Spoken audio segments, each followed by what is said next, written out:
Steve Rao, the host of Pod and Roku TV's World Edition. I greet you live from the state of North Carolina, the eighth largest state in the Union, right here in my hometown of Morrisville, North Carolina. On this show, we talk about global affairs, innovation, an increasingly turbulent world politically, economically. And boy, in the United States of America, which we'll be talking about later this week and next week, we have significant turbulence, stormy times in American politics. Yesterday, the House Speaker, for the first time in the United States history, Kevin McCarthy, was ousted from his role as Speaker, as Matt Gaetz, the fiery congressman from Florida, moved for his removal, for his willingness to work with Democrats and get a budget passed in the United States Congress, which will keep the government running until November. President Trump, the forebear and leader of his party, was silent on the issue, which I found it interesting, as the president always refers to him as my Kevin. Well, Mr. President, former president, we wonder where your loyalty is now, as Kevin McCarthy is no longer the Speaker. And we have a disruptive Congress, a Congress with no plan in sight on who they're going to elect as their next Speaker, although Patrick McHenry from North Carolina is the interim Speaker. Now, before we bring in our guest, the one thing I will say, I have to leave a little early today, is that I think people are really concerned about the state of American politics.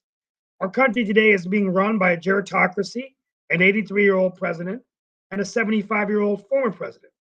Both are in a statistical dead heat. And now critics are saying that Donald J. Trump does have a chance to become the president again, making him the first president since Grover Cleveland to leave and come back. Now, why would Trump win? Well, the problem is that the political party is completely fractured on both sides.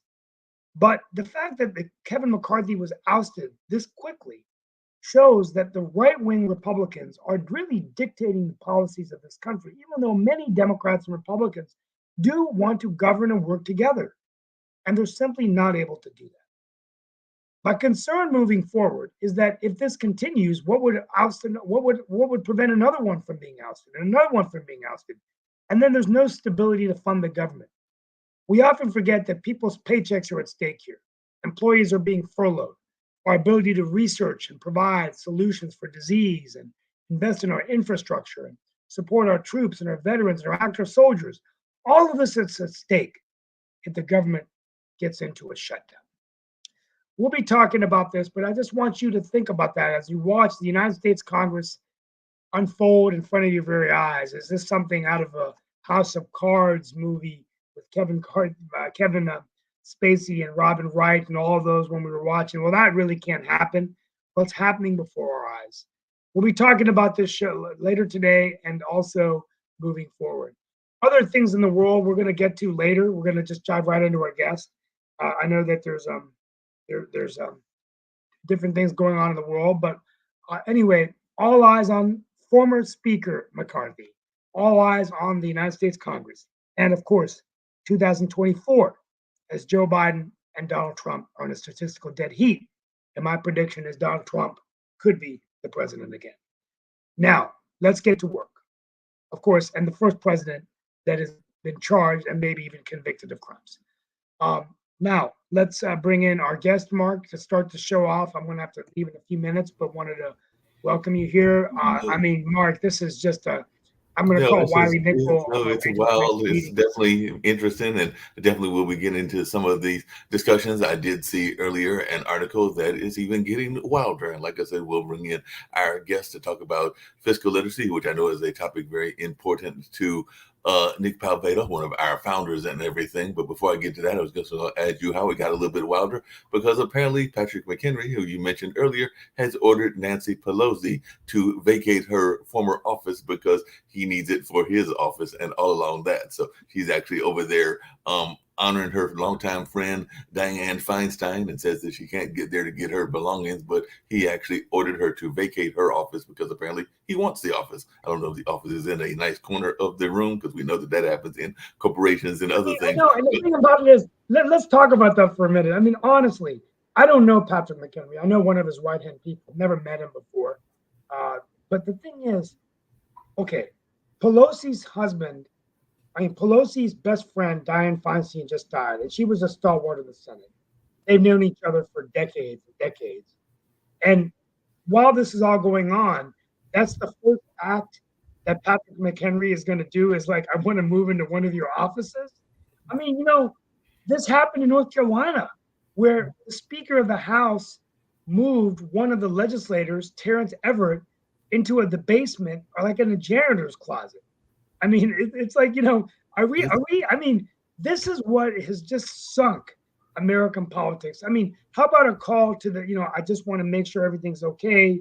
Boom. No, I want your office. I mean, I'm hoping that didn't come from McHenry, but certainly it didn't seem to be a really, really, really good thing to do when everybody it wasn't good optics at all and everything. And speaking of good optics and all in that space, and I agree, it was just kind of interesting that happened. But I do know that happens in corporations, both the nonprofits and for-profit corporations, because people want their best view, their best office or whatever, and all along those lines. But I'm going to see if we can get Pepper to come on, because like I said, she does come out of that area of fiscal literacy and all along those lines. And she has definitely been involved in a number of things, even being a veteran, because you mentioned the impact it would have on veterans. And Pepper Bethel is a Navy veteran who is now involved in fiscal literacy and all along those lines. So Pepper, glad that you were able to join us and everything. Like I said, we'll get to some of the other news items as well, but this has just been an interesting day in politics and all along those lines. But Pepper, if you can just share a little bit about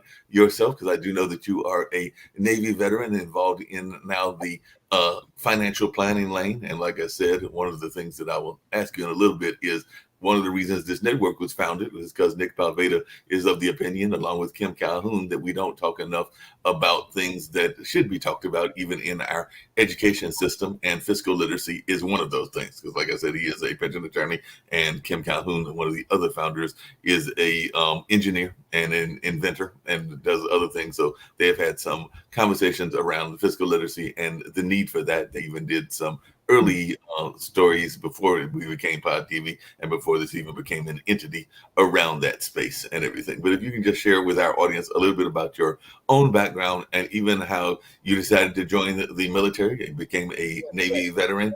And we know that the veterans are important to our life. I actually work with a veterans organization, but if you share a little bit about that. And Pepper, thank you for your service to our country. I'm the son-in-law of United States Air Force colonels, and want to thank you so much for your service to the Navy. Thank you so much. Thank you both for having me today. I really appreciate it.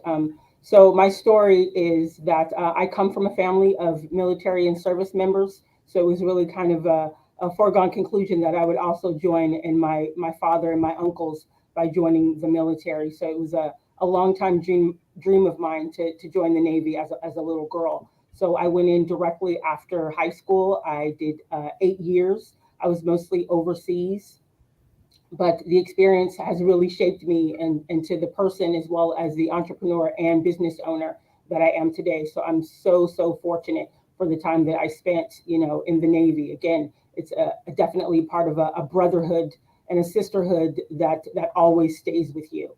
And then right after that, when I was still in college, I worked for a financial planning firm as an assistant to one of the advisors. And that kind of started my career with regard to financial development, financial planning, as well as retirement and business development. So I've been now doing this for 23 years, if you guys can believe that. But for 23 years, I have been pushing an advocate for financial awareness and financial education. No, it definitely sounds like a great thing. And I know, like I mentioned earlier, that one of the things that it is talked about is the need for fiscal literacy. And one of the things that I know that used to go on is even in our school systems and even in our own families. I remember people that would have allowances and a number of things along those lines. So I was just wondering, because one of the conversations I've been involved with in a number of places is around generational wealth, both in the African-American community as well as other communities as well. So do you think that in the 21st century, in the year 2023, that we are doing enough to teach our kids about their financial planning? Actually, I think that's a really great question. And no, I do not believe that we're doing enough to show the next generations just how important, financial literacy and education is. I really, again, me and my firm and my partners are championing just that. We're always going out into the community with regard to schools and colleges and letting people know just how important it is to have a financial plan.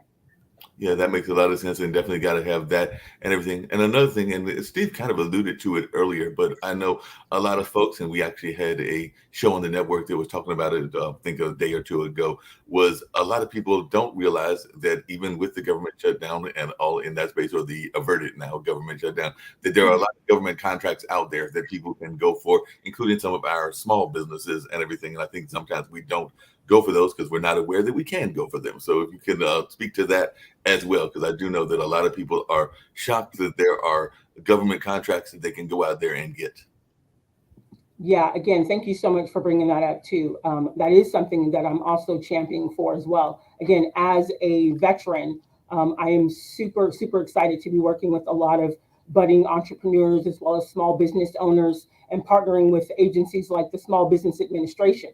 People do not understand just how important the SBA is to small businesses and to entrepreneurs as well as to veterans. So again, I also work closely with them to try to go out within the community with these small business owners and educate them as well as far as what options they have, not only with regard to being in the private sector, but also in the public sector. Yeah, and one of the things that I just saw that Nick brought up, and he may come on later on the show as well, is that apparently 25% of the USA GDP is actually made up of government contracts and all along those lines. So I just wondered, do you feel that enough people in small towns, in minority communities, or a number of these kind of communities even realize that this is what is going on and that they are going for enough of these kind of government contracts? And if you could tell a little bit about your firm as well. Yes. Again, I'm loving that you're bringing this up too, because again, this is something that I've actually told the VA as well as the SBA that we have to do a better job of getting this information out to these small business owners. So you're absolutely correct. And what's happening, because some of this education and some of this knowledge and awareness is not going out to the small business owner, the thing is that now these contracts are going to large prime companies as opposed to going directly to the small businesses that they were set aside for to go to initially. So again, as I said, me and my firm, what we're trying to do is we've developed our own TPI GovCon program. And in that program, we work alongside small businesses, going out into the communities, as I said, working with small businesses and bringing them to these opportunities. Because without agencies like mine or other agencies that are advocating for these small business owners, there really is not enough awareness out there for them to know that they're actually losing millions and millions of dollars to large companies because of just not being aware of these opportunities. Yeah, that makes a lot of sense and everything. I know that one of the things that Steve is really big on, and I'd love to hear your thoughts around this as well, is this notion of innovation and what's going on in our innovation lanes, whether that is high-speed rail or even some of the things that are going on with AI and a number of other things that are taking place. So I was just wondering how that was playing even in your own understanding with entrepreneurs and everything in that way, because I do know that Steve, who's the host of this show, is very much into the whole notion of innovation. Oh, I love this. I love this question too. Again, just this week, I had some meetings because what's happening, especially in the government contracting arena, is that we have additional programs that are now, being made aware of, things like the STTR and the SBIR. So what these programs are with regard to the federal government is the federal government is now recognizing there's so much innovation, there's so much emerging technology that they have no clue what's happening. So now they're setting up these programs, and in these programs, they're looking for small business owners, these software engineers, right, hardware engineers, in any industry really, to come to them to say, hey, I have an idea of how we can make this better. I have an idea of how we can revolutionize so that when these soldiers are going to war, this is what they can do better. I have an idea that's going to help stop these forest fires. And so things like, what happens in California and Hawaii will not be so devastating. So again, what I'm pushing now with some of the clients I have on my roster is to make sure that we are making aware in the community of these small businesses that, hey, innovation, emerging technology is also, just as important to the federal government. Yeah, absolutely. And I've got to run, but just as a segue to that, and thank you so much. And I apologize about just a kind of a crazy week this week, but I'll be back on Friday. But real quickly, what I would say is that, when you look at after World War II, we were spending about 3% of our GDP on research and development infrastructure. And now, the innovation landscape is changing so fast, particularly in AI. I mean, recently I had a virtual lunch with John Chambers, who used to run Cisco, a $47 billion company. And for many years, John's been talking about AI, but now it's really crossed the chasm. And so he did say that you're going to see a lot of white collar jobs eliminated very fast, but it is going to actually create opportunities for startups to emerge, for companies to have an AI strategy.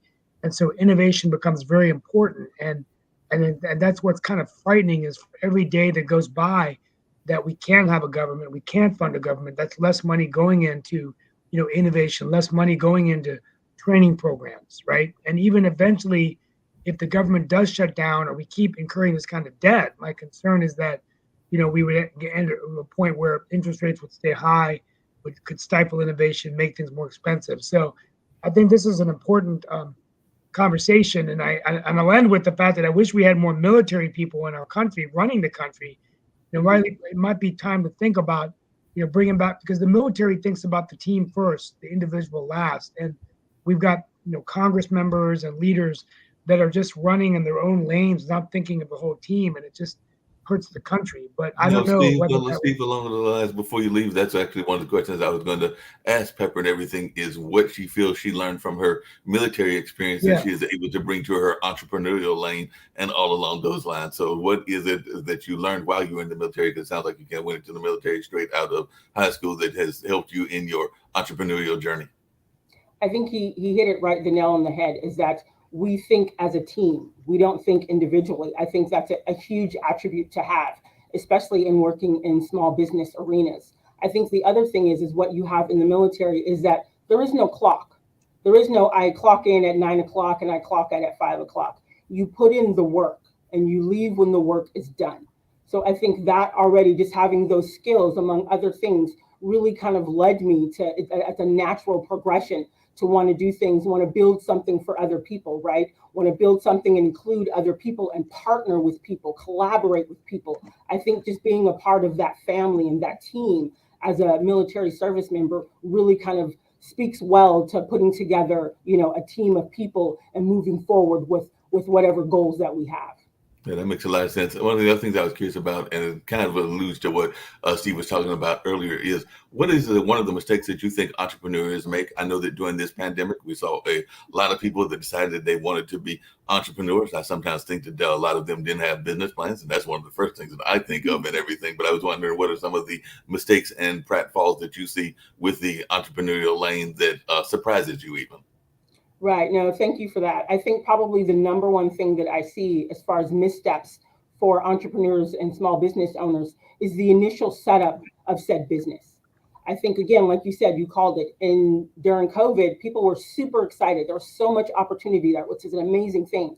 However, we also have to do our homework. We have to do our due diligence. So it's very important to do your research and your due diligence, whether that's reading, watching videos, or even getting with someone to get some business consulting, because most people set up the wrong kind of business entity for what they're doing. And again, it's not surprising to me, because obviously, that's not necessarily your wheelhouse. Your wheelhouse isn't setting up entities and making sure they're set up right for not only how you're going to pay yourself for taxes, state taxes, federal taxes. So again, it's the number one thing, is that people do not set up their business entities correctly.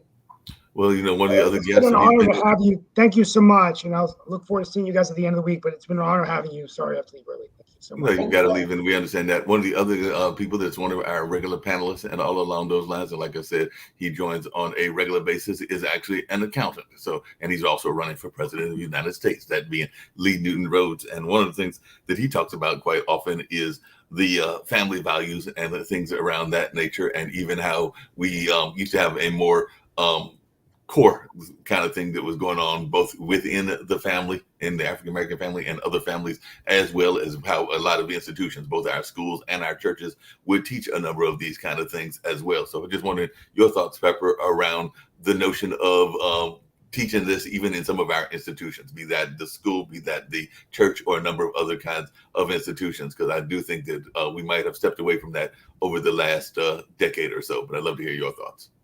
Yeah. I also think that's a really, interesting concern as well, because I do think, like you said earlier, we have kind of stepped away and we've kind of like changed the model a little bit, haven't we?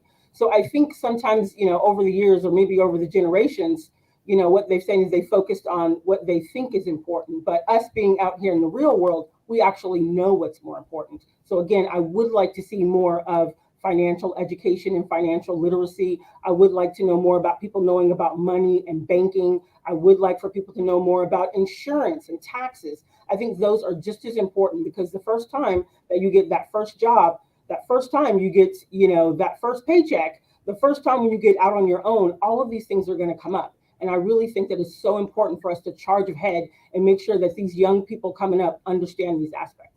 Now that makes a lot of sense. I know another thing that a lot of people are concerned about, and actually, when you met Nick earlier, before we started, he kind of alluded to being the pension attorney and all in that kind of space. And I think a lot of people are not even don't have a plan for the future and a plan for what they're gonna leave behind. There's that whole notion of generational wealth and all in that. And I do know that part of your work is dealing with estate planning and all in that kind of way. So is that something that you are concerned about, that are not enough people have their actual plans in order? And I mean, I think that you should probably be planning when you're in your 20s and 30s. I have two nephews that are 14 and 15, and I hope that they are doing some planning even now. And I need to check with my brother on that. But I was just wondering your thoughts, and if you have any kids, are you already starting to plan with them as well, even though you hopefully have many more years here on this planet and everything? Thank you for that. I appreciate that. No, me personally, I don't have any children, but it is important to me to educate not only my family, my community, my peers, the colleagues, and the community, because you're absolutely right. With the exception of COVID, I speak about this every single week to various groups, and everyone is always says the same thing. Yeah, I know it's important. I'll get to it. Yes, I know it's important, but I'll get to it. But luckily, one of the things that COVID did is it let people see just how, real life is and how fleeting it is. And so probably since COVID, I probably do now 5 a week, because people are now starting to understand that, yes, I do need to plan. Yes, I do need to let people know what I have, what accounts, what banks.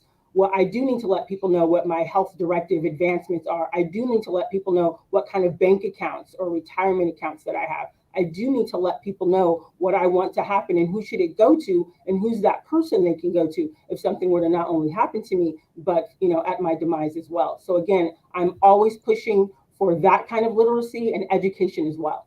Yeah, definitely. If you could just really quickly, once again, tell a little bit about the company that you are working with and what y'all do there, because I know y'all are based there in Virginia. By the way, Lee is actually there in, want to say the New Jersey, New York area, and he might have some questions for you as well. But if you could definitely share a little bit about your company also. Thank you so much for the opportunity. I appreciate it. So I am the vice president of the TPI Group. The TPI Group is an umbrella for many companies that we have in different divisions. One of those divisions is accounting and tax. Mostly our clients are small business owners, so we really appreciate that we're able to help small business owners not only form their business, create financials for that business, and make sure that they're doing it in the most tax efficient way. We also have a financial division where we do with financial and retirement planning. We also have a business consulting division. As I mentioned, we help people go from A to Z with regard to their business goals, whether it be revenue, whether it be how to keep employees, any of those things. We definitely want to make sure that we're helping our business owners do. And as I mentioned, we also have the TPI GovCon program. And in that program, we primarily work with small business owners, veterans, entrepreneurs, and startups with regard to how they can get a foothold inside the government arena. Sounds great, and everything sounds like an amazing business. And can you maybe share a couple of success stories that you've had, even in the entrepreneurial lane? And then maybe, like I said, Lee might have some questions. I'm sure Nick may be joining us as well. But definitely, if you can share a little bit of your success stories. Oh, I appreciate that. Thank you so much. I have so many, and I'm so happy that I have so many. A lot of people come to us sometimes when they're kind of in dire straits. So maybe there's this one business owner that we work with, and he's been in business for 20, 22 years. But sometimes, over the years, you have a couple of missteps. Maybe you hire the wrong people or you go the wrong way. So what we're proud that we're able to do, we call that division Rescue 911, right? So we want to go in and we want to help them. If you feel like you're going, hey, I want to be, in the black, but I'm in the red. So we're lucky enough to go in, and what we do is we start from the back office first. We go in, and sometimes we go in and we hire people. We kind of, shuffle things around with regard to their business structure. We redefine and update that business plan, as you mentioned earlier, right? Because that's so important. If you don't have a goal, where are you going, right? So we let them do that. We also, take a hold of their marketing to make sure, are they capitalizing on the right marketing research, and are they advertising in the right arenas? Are they going to the right meetings to make sure that, they're getting the clients that they want? And again, we also do a very deep dive forensically with regard to their accounting and their financials and statements and cash and things of that nature. And with this particular company, what we did is we brought in the government aspect. And by doing that, they initially, there was a business that had trucks, and they take these trucks and people rent these trucks, right? So they rent them out to different people, and they also rent out dumpsters. So what we did, knowing that they have these trucks, we were like, well, you know what, if you just put a scraper on the front of it, now you can be a snow scraper, right? So what we did is we went after those kind of contracts with the state, and then that's what kind of brought them back around. Is what we did is we kind of diversified where their revenue was coming from. So when there's certain times that maybe during these months, the winter months, maybe you're not out there, no one's leasing your trucks, but we can use those same trucks, use them for this function, and now we're bringing in additional revenue, and now that company has the opportunity to, for more success and more staying power. Yeah. No, that makes a lot of sense. One of the things I was curious about is I know, because we've talked about it on this network on a couple of times, is there have definitely been folks that have gotten grants and the oversight hasn't been all that great, because definitely that was happening with some of the PPP loans and all in that line. So I was just wondering whether your company does some things in that oversight space as well, because I do know that is something that even Kim Calhoun has talked about, where people have gotten some of these government grants and haven't necessarily done the work that they were supposed to be doing with them. So I was wondering if the company that you are part of also helps with some of the oversight to make sure that some of these abuses that have happened in the past don't happen with some of your clients. Oh, absolutely. Again, that's one of the top 5 things that we counsel about, is that we understand capital is key.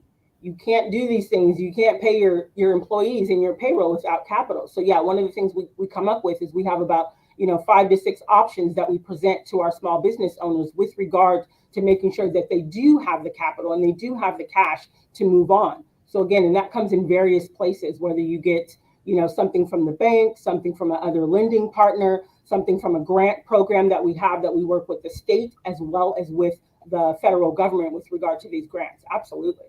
That makes a lot of sense. Lee, any questions or any thoughts? Like I said, Pepper is a military veteran. As you can tell, she's done a lot in that financial space, and you're in that financial space as well as an accountant. And Nick, you might have some questions as a pension attorney, but either one of you have any questions for Pepper and all along those lines?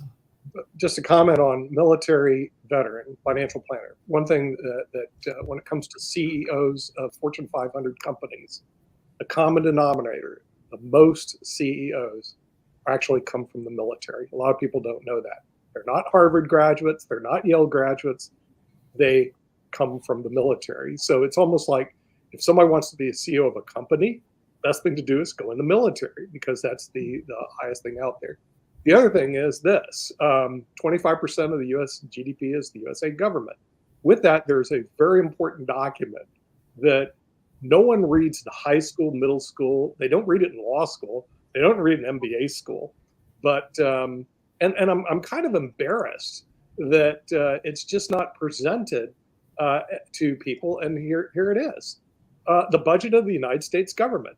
This is what should be required reading, in my opinion, of all high school people in the United States. Why? This represents 25% of our gross domestic product, and this is where people need to do deep dives, which, by the way, you can pull this document off the internet, and you can actually go through it and see, like they said on this page, every department and how much they spend, from the Department of Health and Human Resources to energy, et cetera. Now, as you go through this wonderful document, you find it has one major flaw. It spends $5 trillion and only takes in $3.5 trillion or so. And that is the deficit, which if your household took in you know, 5,000, basically spent 5,000 and only took in 3,500, you run a deficit, which you then put on your credit card, which is called the national debt. This is not explained to anybody, because what we're doing is we are basically making our grandchildren, great grandchildren, broke, because we're putting on a credit card for them. It's really immoral. Nick, along those same lines, and just really quickly, along those same lines, and I had a question for Pepper tied to what you're saying and everything, because one of the things that I know you have to do, and I know a lot of people get overly frustrated by it, and all in that space is like Nick is showing this lovely documentary. It is a document that you can find online and all in that space. Those government contracts and those government requirements are full of tons of books and tons of things that people don't understand and everything. So I was wondering, Pepper, how do you deal with that, and how do you even share your expertise? Because I'm thinking that you've got to go through tons of government regulations, tons of government requirements, even in terms of trying to help these entrepreneurs get these money that is available for them. And I think that's part of the frustration that people have, is that they have to go through all of these various things. They can get a middle person like yourself to help them in that process. But how do you deal with navigating those various complex negotiations that go on with government regulations? Because I've seen some of those, not tons of them, but I have seen some of those books. I'm going like, there was no way I'd be able to get through those. And some of them are some very important rules that you have to deal with. So I was just wondering how you have learned to navigate that in your various experiences. Thank you so much. You're absolutely right. There's definitely a lot of red tape, and it is not user-friendly to navigate. But I will have to say, and we've heard it before, it takes a village.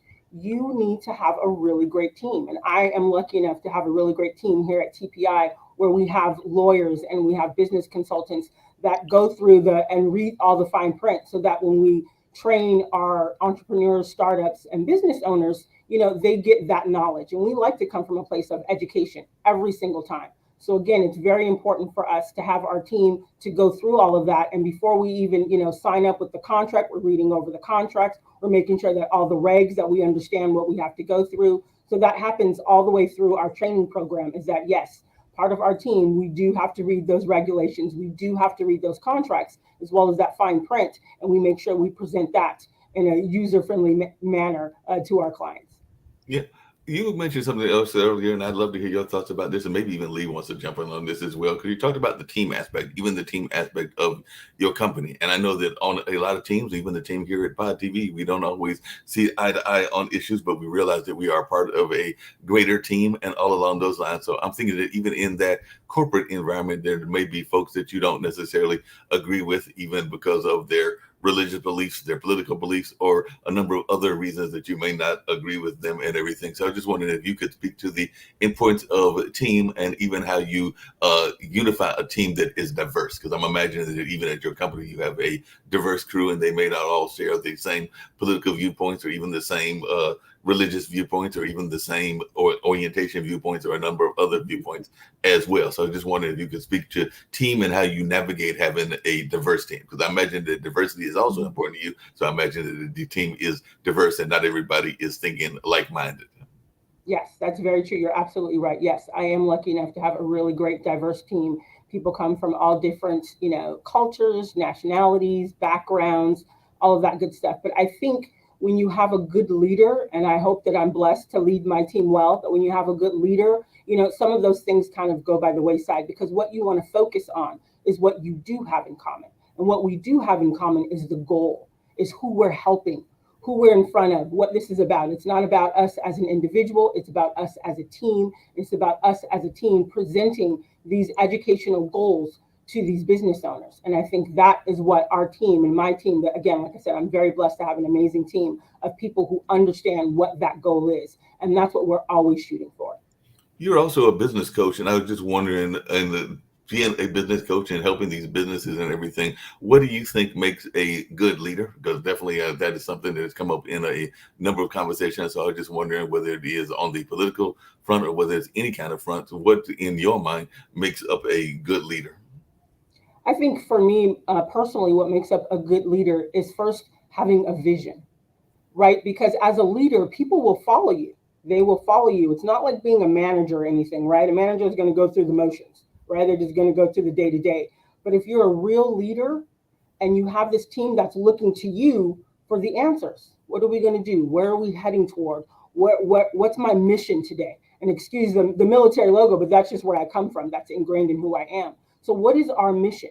So as a leader, I have to now come up with the vision. I have to come up with our mission, and then what we're charging ahead with. I need you to do X, Y, Z. I need you to do A, B, C. So I think that is super important when you're talking about true leadership, is that, again, if you are a true leader, and I believe that I am, with being a leader comes with a lot of, responsibility. And in that responsibility, they look to you for, what's our mission? Where are we going? When are we going to get there? How long will it take? Right? So for me, that is kind of what a true leader is. Speaking of mission, and then, like I said, I'm sure Lee has a question as well, but speaking of mission and all along those lines, I'm actually sometimes surprised in both nonprofits and profit organizations that quite a few of them don't have a mission statement, or if they have a mission statement, it is an outdated mission statement, because I do believe that mission statements change, that mission statements are constantly evolving and all in that kind of way. So is that something that you have had to guide your companies to? Because I've definitely seen quite a few companies that, just like they don't have a business plan, they don't have a mission statement either. So I just wondered your thoughts around that, because as you mentioned mission, I was going like, I know quite a few folks that don't have a mission, and I would argue that that's part of the problem with the U.S. government, is that it doesn't really have a idea of where it's going and have a true mission and all along those lines the way that it should and everything. But I was just wondering your thoughts around the mission statements and whether we are seeing enough companies have a true mission statement. I think we're seeing some companies, but I think it's true to form of what you said, is that just like a business evolves, so do your mission. A lot of people come to me initially saying that, hey, Pepper, I want to start a business. I want to do cleaning, and I want to do janitorial service, and I want to cut the lawn, and I want to do the roof. And I always come back to them and be like, okay, we need to pare this down. What exactly do you want to do? What do you want to do for people? What issue or problem do you want to solve for people? I like to go in and kind of just hone it down, and let's focus on one area, not just 17 things. I get one area, and then we start there. And then as things happen organically, naturally, then we branch out to things. But a lot of times going in, people are so passionate and they're so excited to be on their own. They thought, hey, I've been doing this mechanic thing for somebody else for 20 years. I want to do it on my own, but I want to wash cars and sell batteries. And I always go, I'm like, okay, let's hone in on what we're going to do first. In our 3 years, we're going to do this. And the next 5 years, we're going to do this. And as we do that, you're right, our mission is changing, because maybe our mission is, I want to be the best doggone mechanic and make sure I give you the best customer service. But then after we've owned that for a few years, then it's like, you know what? I think I'm ready. Okay, I think I'm ready to add this part of it. Now what I want to do is I want to be painting and do auto body shop. And I'm like, okay, so now that's kind of broadened our mission, hasn't it? So again, I do think it's important for people, coaches, and leaders like me, to, as we work with these small business owners and these entrepreneurs and startups, that we do see that it has to come in segments. You cannot have your whole 30-year career in one business plan. That's not really how it works. You really have to take small bites of it to do it effectively. Just really quickly, and then, like I said, turn it over to Lee as well. But I know that sometimes, even in the arts world, and I have several friends in the arts world, that they have a vision, they have a plan, and they know what they want to do. But unfortunately, they have to do gig work in order to survive. So I was wondering your thoughts around that, because I know a number of people, myself included, that have to work multiple jobs in order to have their entrepreneurial vision go forth. So I just wanted your thoughts around that, because I think that also happened during the pandemic even more. So we saw a number of people that were having a vision of something they wanted to do, but then they also had to pay their bills. So in order to pay the bills, they might have gone to Uber or Grubhub or a number of the other companies that are out there in order to make a living. So just wondering your thoughts around that.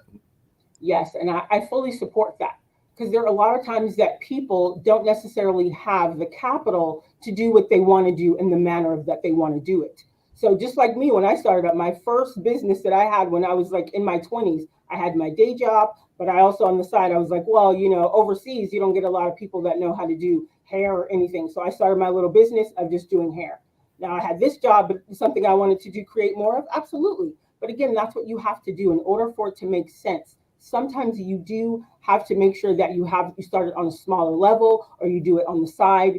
Because what people tend to do is they just quit their job and they said, I am going to be a limousine operator full time. And it's like, well, you may not necessarily have the capital to do that the way you want at this time. So you may have to keep that day job for a little while until you can save up some money, get one car, get two cars. So again, I wholeheartedly support that because I think that's the smarter way to go. Because if not, then you're going to be dependent on trying to get capital by any means necessary. And that is a misstep. Yep. Lee, you have any thoughts and everything? Yeah, first, welcome to Pod TV. It's a pleasure meeting you, hearing your story. Nick mentioned before in terms of the number of leaders or CEOs coming from the military. Can you talk about your transition from the military to private industry? Because you spoke about not quitting your day job. So the military was your day job, but somehow you made that transition. And can you speak to that, please? Absolutely. So as I said, I did 8 years in the United States Navy. Very proud of my service there. But once I left, there's something that there's a transition before you actually get out of the military. So it's it's a much better transition now. When I was in, it was not as good. But there's a transition and they kind of help you. So you go to this program and they kind of help you, letting you know that, hey, you've kind of been outside the world for a while. So let me tell you what's going on. This is a good company. This is what you're doing. This is what you did in the military. This is how it can transition to what you can do out here in the civilian world. So having part of that, and during that process, I had a bit of a mentor, and I was lucky to have that person to help me along as well. So in that class, I met someone else who helped me to say, okay, this is what you want to do. This is how you do it. So again, I'm going to say it all the time. It takes a village. You really need to use your resources with regard to taking those steps in life. And I was lucky enough that I had that amazing resource in that transition program coming out of the Navy. And then I also met some people older than me that had done things before that also helped me during that transition to say, hey, why don't you do this? So then I got another day job, which helped me because it used the skills and the experience I had in the military. And that's what I took to this job. And that first job I had was working for a financial planning firm. It sounds great and everything. Just really quickly, along those same lines, there has been a lot of conversations over the last several years, and definitely even before the pandemic, around the way we treat our veterans, particularly here in the United States. And like I said, I have been involved for about 10 years, or maybe even a little bit longer, with a group called Next Level Veterans that does advocacy work for the veterans organizations, but they also host, which I'm part of, a Road to the Apollo, where they use entertainment in order to bring these issues to people's awareness using the kind of Apollo there in New York model, because we do a talent competition, but we also talk about veterans' rights and everything. So I just wondered, as a veteran, your thoughts around that and whether we are doing enough with our veterans here in the United States, because I do know that there are even some medical issues that are going on in our veterans communities where things are not being dealt with, and even some of the things that are going on with both homelessness and our mental health with our veterans as well. So I was wondering your thoughts around that as a veteran. Well, as a veteran, I do think that we could always do more. I think it's important for us to do more. We give of ourselves selflessly because we believe in this country and we believe in the freedoms of this country. So as we transition out, I think that we certainly need help in many different areas. We need help, obviously emotionally now. We need help medically now, right? We need help and with regard to business and business development. When you come out of the military, it's like you've been sequestered, on the moon for like 8, 10, 12 years, and you really don't know what's happening in the real world. So for me, that transition program and working with that mentor I had really opened me up to how much do people get paid, or where do I live, or how do taxes work, or how do so again, I really think that I would feel much better if we can use and push so much more resources into our veterans, into knowing what our veterans need and knowing what they don't know about as they transition out of the military. And again, like I said, it's on more than just one level. It has to be on multiple levels because, as you guys are aware of, we all have various experiences when we're in the military, whether it be war, whether it be just being secluded and away from your family for years, any of those things. So I think definitely I would want to push and have many more resources, pushed toward our veterans. Yeah, it sounds great and everything. Along those same lines, I know one of the things that is the reason that many people get into the military is, one, that patriotism, but also in addition to the patriotism, there are folks like you that come from a family of the military. So they figure that it's almost like a rite of passage, for lack of a better term, because they know that they're going to go into that. But a lot of times, and I know that even part of the advertisement is that you will get to travel the world and you'll get to see parts of the world as well. So we've got Shaquille that has joined us from Australia, but I was just wondering your thoughts around that, because definitely I'm thinking that you got to see some parts of the world that you might not have seen otherwise. And I'm not sure where your original home is, but if you can definitely share about that world travel aspect as well. And sometimes you're going into environments that are hostile, so you might not want to get out as much as you would like to get out, but I'd just love to hear your thoughts around the world travel aspect of the military. Right, that's a really good point, and you're right. That's definitely something when you're meeting with your recruiter, when you're in 12th grade in high school, that's definitely one of the things that they're going to say is that you're going to be able to see so many different things. And of course, my recruiter from Southern California said the same thing to me. But since I came from a legacy of service members, I understood that part. So my journey was a little bit different. I really wanted to focus on the brotherhood of it as well, too. I knew that some of my uncles and my father had had fast friends for most of their lives, and those friends came from the military. So to me, that really spoke to me, too, that sense of sisterhood, that sense of brotherhood. But to be able to have your sisters and your brothers in that sense travel with you to these places that you've never been. I got to go to Japan. I got to go to Spain. I got to go to, places like Puerto Rico, again, all these different places. And you're right, without the military, I would have never been able to go to any of those places and have those experiences that I had with my brothers and my sisters. How are women treated in the military? That was the other question I was going to ask you really quickly, because I know that that's been a conversation both historically and even currently. So I was just wondering how you feel that women in the military are treated. Well, I have to say that aspect was definitely an eye opener. I got into the military after the scandal about women and about harassing people and things of that nature. So they were definitely a little bit better with regard to how they treat women on ships and things of that nature. But I think at the time, at least for me, we really have a long way to go. I think it really has been seen as an old boys club for a really long time. But us women we're going in there and we're putting our mark on it, and we're a part of that brotherhood just the same. So I think we need to also just think about we have to treat each other with respect, whether it's a brother, a sister, whatever the case may be. You really need to treat your brothers and sisters in arms with respect, and know that at the end of the day, those are the people that you count on. Yeah, no doubt. I know one thing that Shaquille talks about is the Five Eyes countries and all along those lines. So he definitely has a respect for the military and a respect for the military's alliance with other countries, including Australia, the UK, and of course, Shaquille can mention the other two as well, Canada being one of them. But Shaquille, if you would definitely share your thoughts around that alliance that has existed for decades. Well, you've named four of them, so just don't forget New Zealand, and we'll be okay.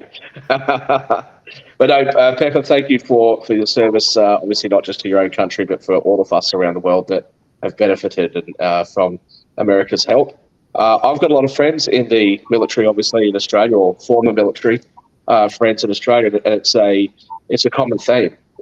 There's no real plan for what happens when you leave and what your financial future is going to look like.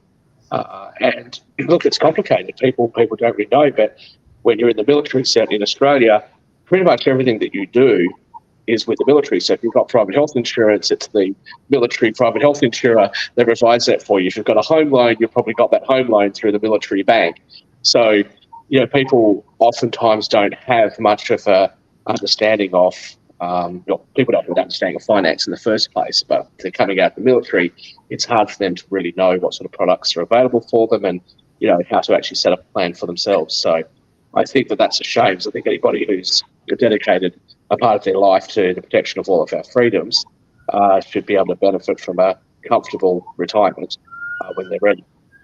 Yeah, no doubt about that. Hey, Pepper, just out of curiosity, because one of the things, and I don't think I'm speaking out of school by saying this because he's mentioned on other shows as well, but Shaquille has definitely worked in the space of hedge funds, and actually Sasha, who has also joined us from Canada, has worked in the space of investments and making solid investments and all along those lines. So I was just wondering whether those were some areas that you and your company work in. So I didn't know if you worked with any hedge fund kind of companies also, but definitely if you would share a little bit about some of the people that you work with as well. Yeah, absolutely. So we partner, as I said, we partner with other people, and one of the things that we partner with is I partner with another firm that does that. Again, so that's part of the financial planning arm, is that we don't do it per se, but we do have another company that does with wealth management, risk management, things of that nature, to make sure that our clients are taken care of on all fronts. Yeah, definitely. And everything. I see that Sasha has joined us as well. And I definitely appreciated this conversation. I don't know if Sasha's, because he's got Modern Investment, which is a show around investment that'll be coming our way at 1:00 here on Pod TV. So I know him and Milan and others deal with a lot of things in that investment space. They give some advice. They are not financial planners, and they make that clear during the show, but they do give some solid advice around things that they are doing in their own market. And they have different strategies. And definitely Sasha can talk a little bit about that, and maybe a little bit about the show that'll be coming up at 1:00. Because I do know that I think Milan is very much into the stockbroker kind of notion of doing it. So kind of like going by the whole stock market exchange. And I think that Sasha has a different strategy, but Sasha can tell you his strategy versus Milan's and some of the others as well. But definitely share a little bit with Pepper about some of the things that you're doing in the financial lane. And then, of course, I'm going to ask you for an update on Ukraine as well as we get ready to wrap up. We can go a little bit over, though. With financial show, it's very simple situation. Nobody gives advices to anybody. What I'm doing, I'm arranging the show and whoever participates, and I'm sharing with people strategies that I'm using, and not just strategies that you should buy this and sell that. I'm telling what I'm doing every single week.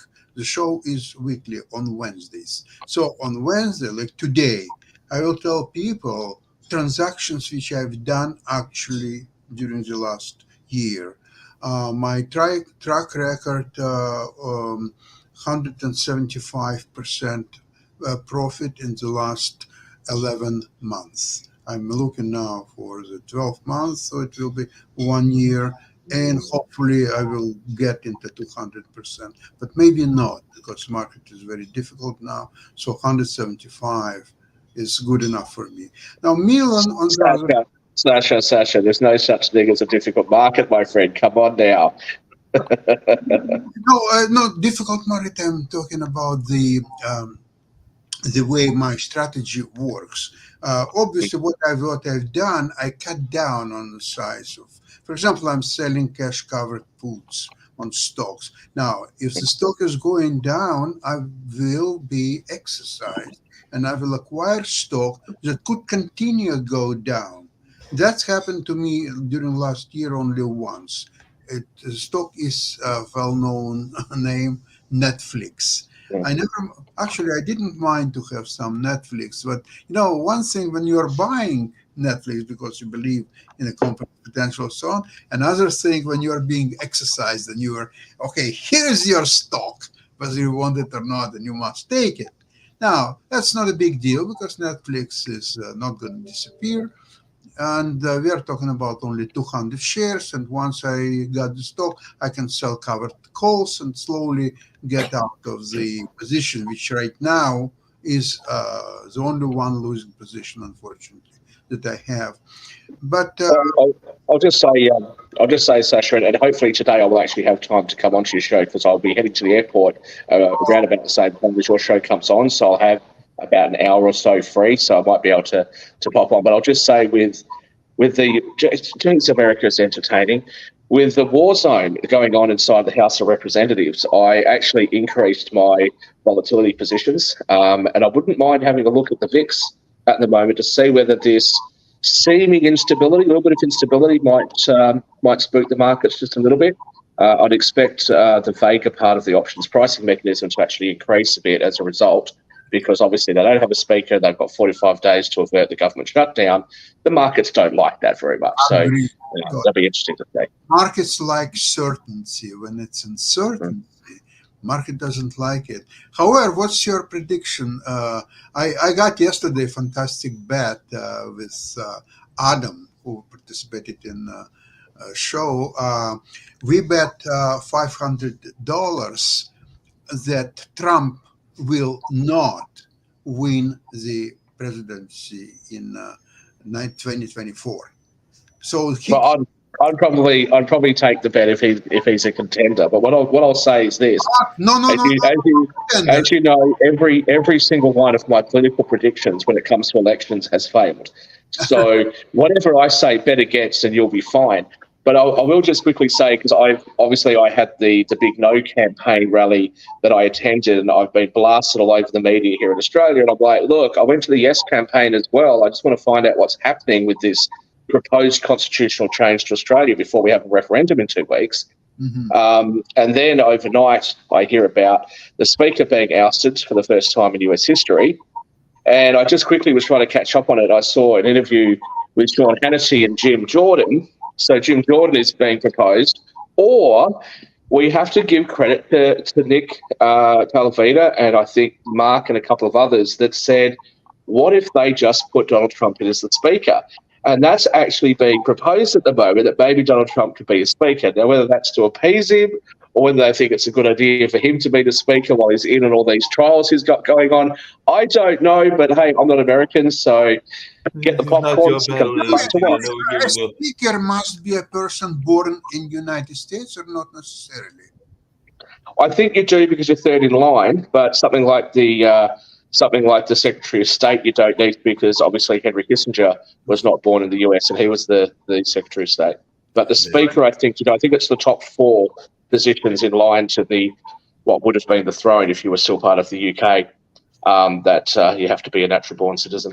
Yeah, I'm not sure about that either, but just really quickly, because I know we're going to wind down and all those lines. Trudeau, he could be a great speaker. Trudeau could be Don't introduce any more craziness into America by flushing Canadian toilets into the US. We don't need to do that and everything. Hey, Pepper, just really quickly, and along those same lines, and like I said, it'll go maybe a few minutes over, but not too much over. One of the things that has come up in the fiscal lanes, and I know that Sasha's going to love me bringing this up, but I'm going to hear your thoughts around this as a financial planner and a fiscal planner. But there's been a lot of conversations, even among some of the planners, as to whether folks should go into some of the crypto lanes. So I was wondering if that's something that you talk about, or is that something that you are even dealing with in your own financial planning, or do you leave that alone and stick to the old tried dollars and cents and everything? Or are there conversations even in your own company around cryptocurrency? Yes, crypto. Here we go. So, Pepper, is that something that your company deals with? Do you deal at all with the cryptocurrency market? Actually, yeah, we get a lot of questions with regard, obviously, rightfully so, right, about cryptocurrency. And again, I think for a financial planner, what we look at is historicals, right? So everything that we do when we're advising people about things, they want to know, is this a safe bet? The reason why we can tell them that it's a safe bet is because we look at the history. We look at the history of that fund. We look at the history of that bond. We look at the history, and that's how we know. But, again, I don't know if I would necessarily advise someone to put all of their eggs in that particular basket. But what I would say is that I would like to see, with regard to cryptocurrency, more history. And then I probably would be a little bit more comfortable in advising to put more in that. But again, I understand that it's a new shiny toy and people really enjoy it. So definitely, I just say, hey, if you're going to do it, just make sure it's not all the eggs in that basket. But the other things that you have, at least you know that, hey, there's some history to it. If I got my money in some REITs or there's some history to it that I can kind of go behind it and let you know, okay, this is a safe bet for these reasons. Pepper, may I ask you, would you advise people to put half of their eggs into crypto? Oh, half. Oh, that's a lot. Oh, no, I'm hurting. I can't do it. It's too much. That's a lot. But I would certainly be suggesting that people may want to look at bonds. And also, I think that they have to be a little bit careful about asset prices. So a lot of the complaint that's happened over the last few years with COVID and the government response to COVID around the world has been these high headline rates of inflation. Of course, when that inflation starts to come down, it also means that the upward trajectory on hard assets like real estate and like the share market, especially things like the NASDAQ, which is a bit more responsive, you're going to see a dampening of those returns. I'd be very interested to see what the high yield or the junk bond markets are going to look like. And for people that want exposure, you look at getting into that with ETFs or mutual funds and things like that. But I'll be interested to see what that looks like. I was actually reading an old book today, an old book from the 80s when Michael Milken was a bond trader before he went to jail, and it actually showed some of the returns. And you're getting 550, 600 points over the Treasury returns, over government paper returns, and you've got about a 1.5% default rate. So, if you've got a wide exposure to high yield bonds, and you can leverage that a bit, or you could perhaps use some Sasha strategies, sell put options against it, that sort of thing, I think it'd actually do quite well. Hey, I Pepper, think it just also really depends quick. on the time, the age, right? So again, if you're giving this, would you give the same advice to a 30-year-old versus a 60-year-old? You know what I mean? So again, we have to think about that variable as well. Agree. Yeah, you wouldn't, but I would say, of course, that most people are not going to trade the markets the way that Sasha and I would. So I wouldn't ordinarily dream of ever buying an ETF unless I desperately wanted large exposure really quickly. But otherwise, I'll just go and buy the underlying myself. But there is exposure, for example, in things like bonds, emerging markets, debt, all those types of places where actually they should be, I think, included in a person's portfolio. How much weighting there would be would depend on their age and their potential requirements later on in life. This is not financial advice, by the way, guys. Seek your own professional advice. But I would suggest that they should have some exposure. And I think that very few people would get that exposure outside of something like mutual funds in the US and exchange traded funds. And the reason for that is because it's not sexy. Everybody wants to buy Amazon at $5 a share and watch it later at $500 a share. Right. These things are not sexy. They're not cool. And especially bonds just in general, there's no upside to them. The best you're going to get is your money back. But there is some juicy yields, which makes sense for older people who just want reasonable retirement money. Spread your risk out.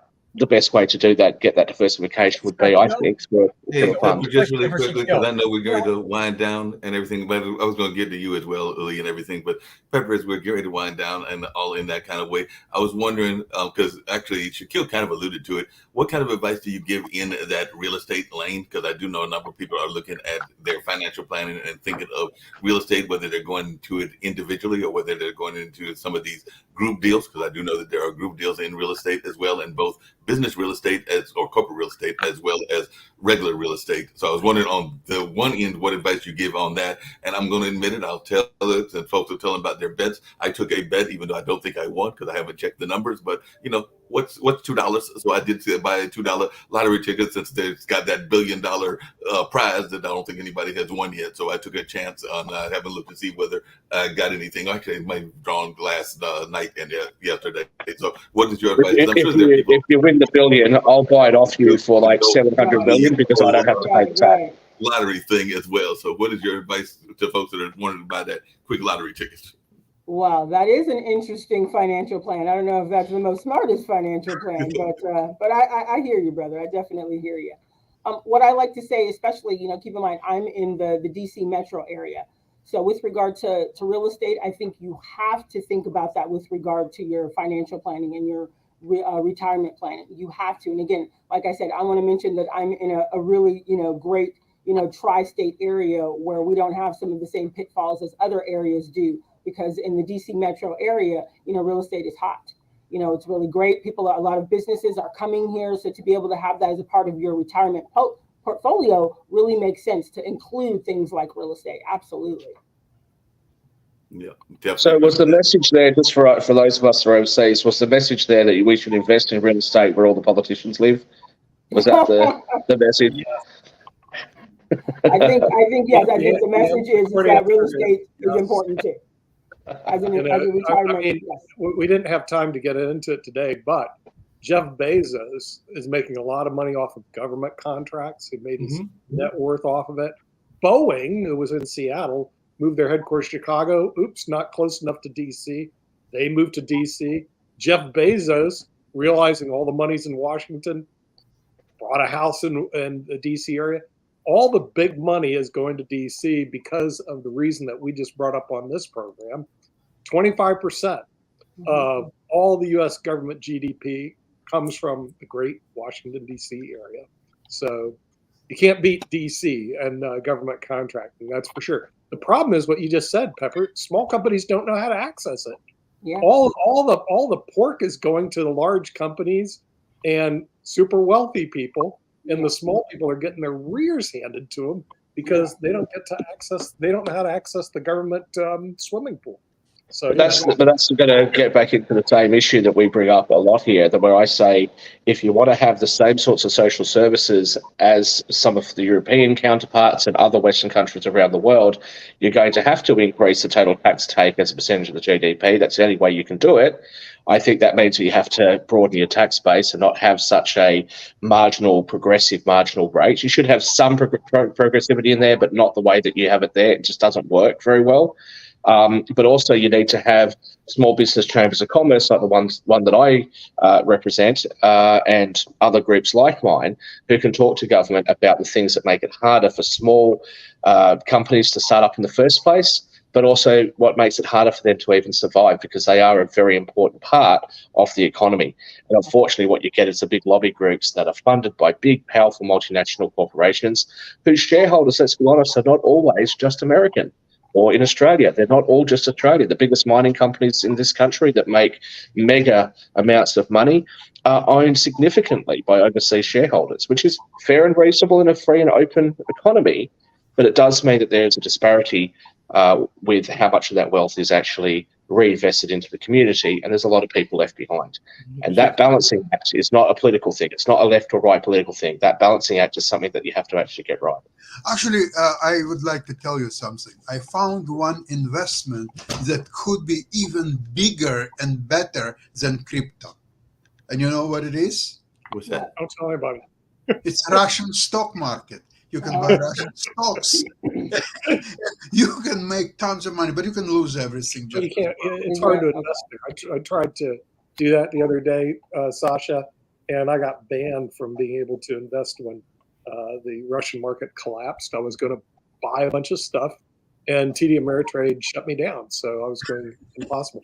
Hey, speaking of stuff, I had this trade on the Russian ruble against the US dollar with Sasha. We were just mucking around, and I had a trade on, and I don't know, it wasn't worth much, 10 grand or something. And what I did was, when I closed the position, I left the profit in rubles. So I can't remember. Do you remember what it was? It was about $1,500 or $2,000 worth of US dollars in rubles.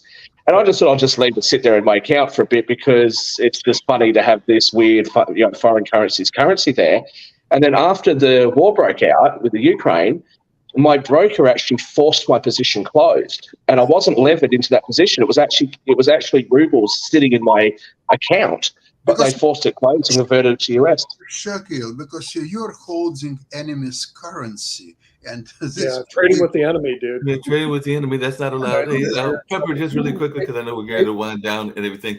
And I kind of alluded to it just as a side and everything. But what do you tell folks? Because I know a number of people, not just myself, but others will go and they will say, look, I don't have the capital of, say, a Sasha Starr or a Shakil or a Nick Palveda or anybody else here on this panel. And therefore, this whole conversation around stocks and bonds and investments in everything is something that I can't get into, because I'm trying to pay my rent, or I'm trying to pay for my survival, and all along those lines. So what is your advice? Because I'm sure that you get people even there in DC, because I do know about the DC area, that are going to tell you, hold on, I'm asking Pepper. Just go and rob the bank. Because this is the best business. Historically, return on investment when you're robbing the bank is highest by far. That's what you have to do.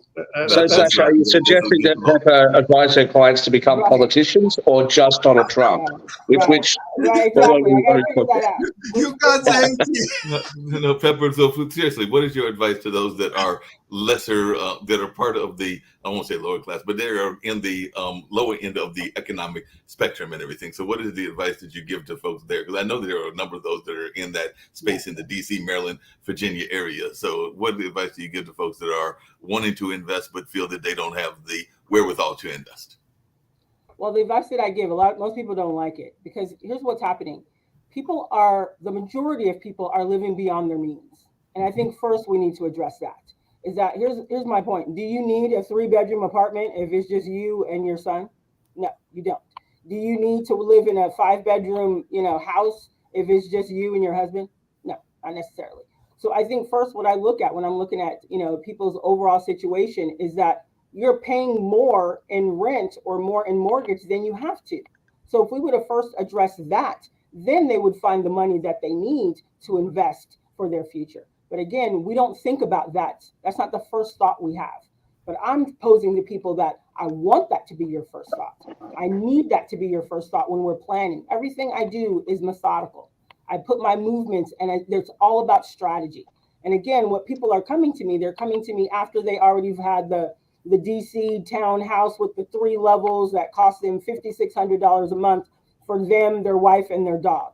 And I was like, well, what you should have done is maybe move out to, a little bit further out, and then you can get $1,800 for that same 3-level townhouse, and then you would have the money to put away into your retirement plan. Great advice I'll and just say very quickly, one of the things that we talk about in the show is the lack of financial education that's given to our young kids, or to any of us when we came out of high school. I'll just say I've heard a few people, young people, saying to me recently, well, it's okay for you, Shaquille, because you're older now and you've already made a lot of money in your life and stuff like that. I'm like, no, but hang on, like I was just like you. Like I'm not that old. And I'm like, yeah, okay, I'm getting older, One of the things that I'll say to people is, if you assume for a moment that inflation goes to zero and stays at zero for the next 40 years, and you're just starting in the workforce right now, average wage in the United States is about $70,000 at the moment, the average. So I know that means a lot of people are earning less than that, but that's the average. So call it $60,000 after some taxes, $60,000 by 40 years. You're going to earn $2.4 million over your life without doing anything special. You don't have to be a rocket scientist. You don't have to do anything. So you're going to earn $2.4 million. If you assume that you're going to earn $2.4 million over the 40 years that you're going to be working, the question is, what do you want to do with that money? Yes. You need to have some money to go and have a good time and have some fun, but you also need to put some of that money into something that's going to help you to grow your wealth over time. And so many of us don't do that. And I'm one of them. I didn't do that. I was just lucky because I earned a lot in my 30s.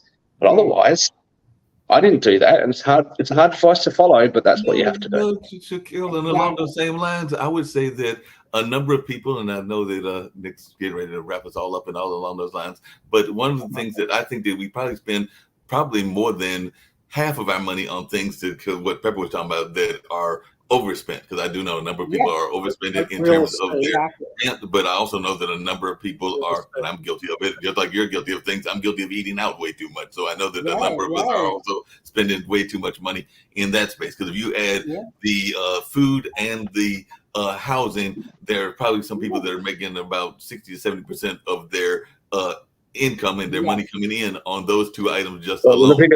The biggest overspending that I see, the biggest overspending that I see is on taxes. People don't pay enough attention to their taxes.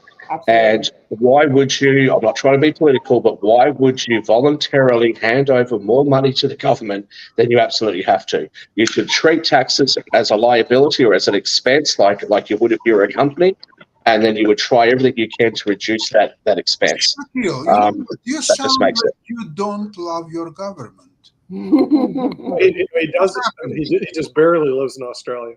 He's always traveling around. He's doing the Chamber of Commerce. Correct. Your big expenses: real estate, cars, and taxes. And so you make $60,000, you spend $60,000, you made zero.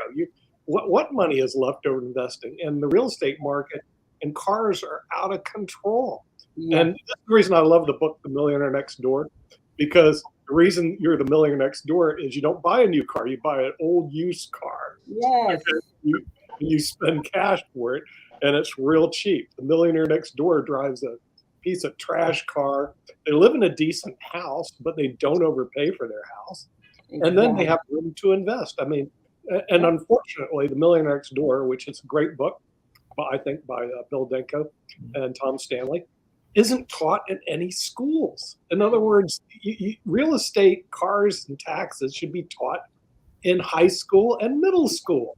Yes. But there's no courses on that. And it just drives me nuts. And the budget should be taught too, which is one reason I keep bringing it up here. Maybe the budget should be taught to the politicians. Yeah, right, like it should be a requirement before you ever step foot on the House floor or the Senate that you have to understand something to do with money. Guys, it's been wonderful being here. Lovely to meet you, Pepper. I'm afraid I do have to actually run. So hopefully I'll catch up with you guys later. Sounds good. And we're going to get it wrapped up with everybody and everything. But definitely that whole notion that even I have seen, because I work at a cultural arts center, and before the pandemic, there used to be various courses in the real estate, because there would be courses where they're kind of those community courses where people would be learning real estate. But I agree with you, Nick, that it should be taught in the school system and not necessarily in these kind of like special things that either the churches or some of the organizations were doing. So it needs to be taught in a more consistent basis. I'm not Sure. That algebra course really helped me out with my mortgage, didn't it? That algebra course really helped me out with the mortgage. More, the geometry course really helped me out in my car loan. Like they force that garbage down your throat, and they don't teach you anything about real estate and loans. I mean, it's just ridiculous. So we need to really revamp the U.S. education system if you want to get the U.S. on track. And this budget, which I keep bringing up, that should be in every high school in the United States, so they know what's going on. So who knows about this? Well, the elites do. That's the reason they move to Washington, D.C., and they get big government contracts like Tesla, SpaceX. I mean, unbelievable. Billions of dollars, not millions, billions, Mark. So who's suffering? It's it's Pepper's clients. The small, Pepper's clients for sure, and everything along those lines.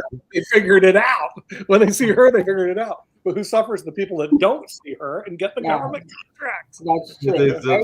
They got to get those government contracts and learn about things that she's got going on in that space with her company and everything. Because definitely that, I was surprised that you said that, because I've got friends that are living in DC and trying to make it in DC, some that are even apartment hunting and trying to get around that DC area. So I was surprised that you mentioned the real estate market being so good in DC, because everybody, the time I talk to some of my friends up there, they are complaining about the cost of living up there, as well as some of the homelessness that is going on in that area. Own the real estate. What she's saying, it's great if own the real estate. They need to go to a different area to purchase their home. Everyone's trying to be next to the Joneses, right? So again, but if you go out a little bit more, they'll find just a great home. Just move out just a little bit. Say, find a little bit something that maybe not in that high rent district. Right. They're looking at these overpriced homes. That's not for you. You need to go out a little bit more. Go to Maryland. Go a little further away. So yeah, that's, again, we're overspending, right? Yep, definitely doing that. I don't know if Lee had any other questions. Otherwise, I'm going to ask you to give your contact information, as well as how you can be found there in the Virginia, D.C. area and all along those lines. And you've been a great guest, and hopefully we'll have you come back on in the not too distant future as well. But Lee, did you have any other final thoughts, or Nick? Otherwise, we'll get her information and get ready to get on out of here. I'm good, Mark. Thank you. It's kind of on the late side, so let me listen to Pepper close out the show today. Contact information. Yes. Give us your contact information. Yes, thank you. So I'm Pepper Bethel. I'm with the TPI Group. We're in Tysons Corner, Virginia. Our website is www.tpigroupinc.com, or you can reach us by phone at 703-288-1998. Sounds good. Sounds like an easy number to remember, and all along those lines. So hopefully folks will be reaching out to you. We're going to get out of here. I think we might have another guest in another lane on tomorrow. And of course, we'll be dealing with some of the other things going on, including some of the things that Shaquille mentioned around what's going on in politics there in DC and all along those lines, and everything in that kind of way. So you're ready to get on out of here and everything. Pepper, as we're heading out the door, since we started off with politics and everything, I'm going to actually tease you. Do you have any advice for those lovely politicians? Because they do seem like they're playing like they're the old kids in the Sandlot and all in that kind of way. So do you have any advice as we head out the door for those lovely politicians there in DC that I'm sure are maybe even some of the folks that you see on a regular basis? Well, I'm just going to end the show with saying that we just got to give love to receive love. So what I'd like to do is just give love to everyone, and hopefully that, we're all of the same minds, that we're all human, mankind, and we should all just be kind to one another. Agree with you on that. That's definitely something that is a positive message, and one that I hope people hear, not just there in the political landscape, but in the world landscape as well. So we're going to get on out of here, and we've got Modern Investment coming up at 1:00. But Pepper, you are a great guest, and look forward to hopefully having you come back on in the not too distant future. Thank you so much for having me. No problem.